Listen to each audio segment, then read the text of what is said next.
രാത്രിയുടെ നിശബ്ദതയിൽ കത്തുന്ന ചിതകൾക്കരികിൽ ശരീരമാസകലം ഭസ്മം പൂശി കഴുത്തിൽ തലയൊട്ടിമാലകൾ അണിഞ്ഞ രൂപങ്ങൾ. അവരുടെ ലോകം അവരെ വിളിക്കുന്നത് അഘോരികൾ. കാണുന്നവർക്ക് ഭയവും കേൾക്കുന്നവർക്ക് അത്ഭുതവുമാണവർ.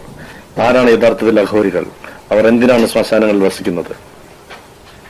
അഘോരി എന്നാൽ ഘോരമല്ലാത്തവൻ എന്നാണ് അർത്ഥം. അതായത് ഭയമല്ലാത്തവൻ. ഭയത്തെയും വെറുപ്പിനെയും പൂർണ്ണമായും ഉപേക്ഷിച്ചവരാണ് തങ്ങളെന്ന് ഇവർ വിശ്വസിക്കുന്നു.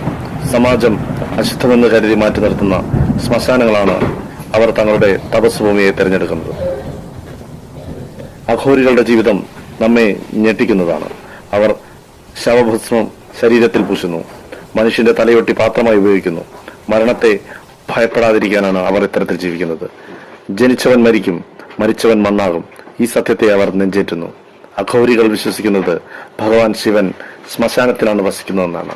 അതിനാൽ ശിവസാമീപ്യം തേടി അവർ ശ്മശാനങ്ങളിൽ ഘോരമായ തപസ്സുകൾ ചെയ്യുന്നു. അഘോരികൾക്ക് അത്ഭുത സിദ്ധികളുണ്ടെന്ന് വിശ്വസിക്കപ്പെടുന്നു.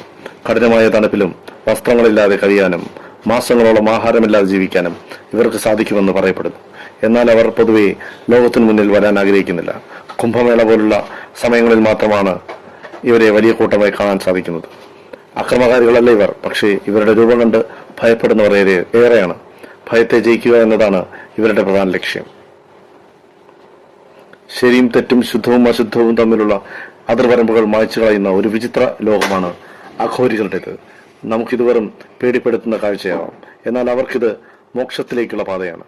അഘോരികളെ കുറിച്ച് ഈ അറിവ് നിങ്ങൾക്ക് പുതിയൊരു അറിവാണെങ്കിൽ ചാനൽ ദയവായി